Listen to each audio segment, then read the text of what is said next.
各位睇到呢段短片嘅香港嘅朋友，願你們平安。喺今日呢個日子當中，要講平安實在唔容易。香港正經歷一個哀傷嘅時刻。喺最近大埔宏福苑所發生嘅災難性嘅事情，實在令我哋感到哀痛喺當中。早前去到本會嘅過渡性房，能夠接觸到一啲咧喺大埔受影響嘅居民。其實我哋能夠做到嘅都唔多。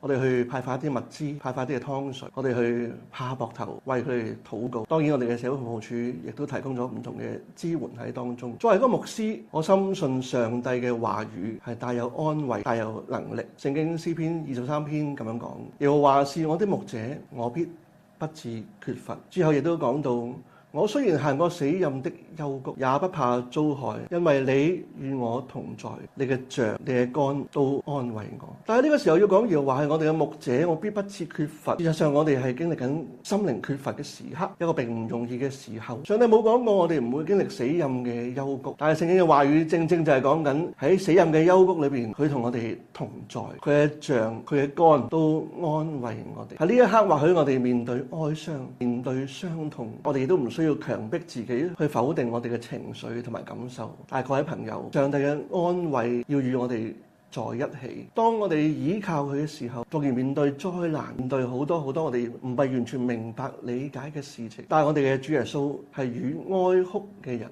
同哭。當我哋面對哀傷嘅時刻，讓我哋一齊禱告。我哋可以話：耶穌基督幫助我，耶穌基督幫助我。各位，願上帝嘅平安都臨到我哋呢一刻面對哀傷困境嘅各位朋友，以致我哋能夠一齊嘅經歷呢一個嘅傷痛嘅時刻，一齊嘅手攜手、心連心走出困局當中。願上帝嘅話語親自祝福各位。